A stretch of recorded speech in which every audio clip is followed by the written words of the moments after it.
kita secara global cuma 7 pintu dosa dari luar tubuh kita secara global. Yang pertama adalah dosa mata.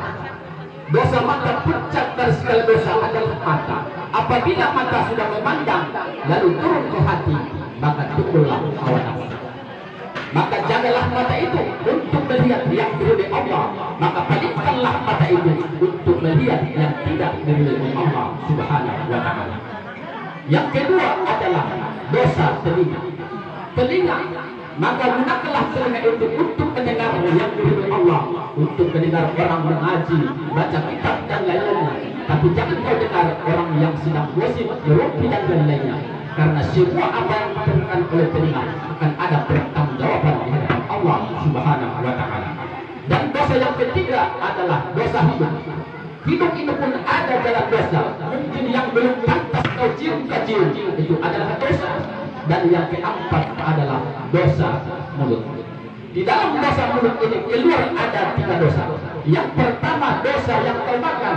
Harta siapa yang kau makan? Apakah sudah ada izin atau sudah dihalalkan orang yang berpunya?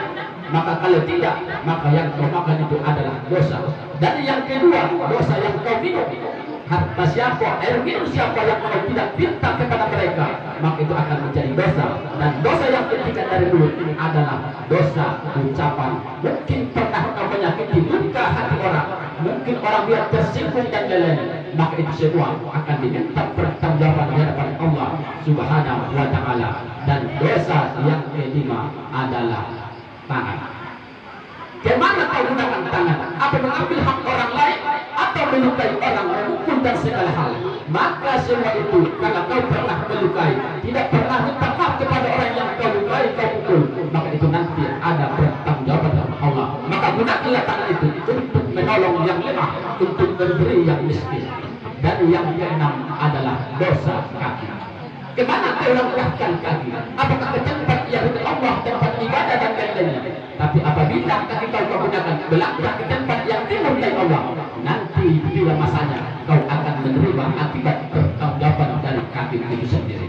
Dan kaki yang dosa yang ketujuh adalah maaf, dosa kemaluan.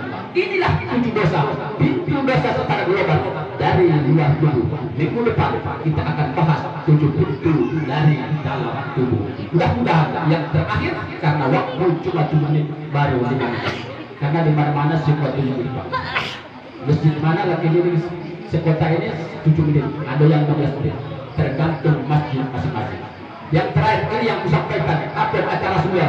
Wahai sahabatku, maukah kalian ditunjukkan, ku kasih tahu apa akhlak yang paling termulia dunia dan akhirat? Apa kata sahabat? Ya Rasulullah, akhlak apa itu?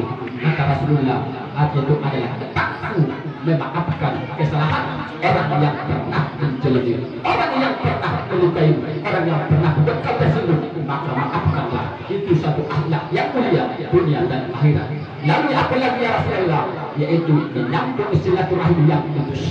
Mungkin saudara kaya, kamu orang miskin, lalu renggang persaudaraan, maka sambunglah silaturahim itu. Itu adalah akhlak paling mulia di sisi Allah Subhanahu wa taala dunia akhirat. Dan yang ketiga, kata Rasulullah, memberilah kamu kepada orang yang tidak sanggup memberi kepada. Apa maknanya itu? Kau menolong orang miskin, mungkin kau kasih duit 100, mungkin dia tak mampu memberikan kepadamu uang 100. Inilah makna hadis itu, kata Rasulullah. Maka berilah kepada orang, jangan kau menerima imbalan dari orang itu, tapi terimalah imbalan keridhaan Allah Subhanahu wa taala. Mudah-mudahan apa yang disampaikan ada manfaatnya untuk kita semua. Wabillahi taufiq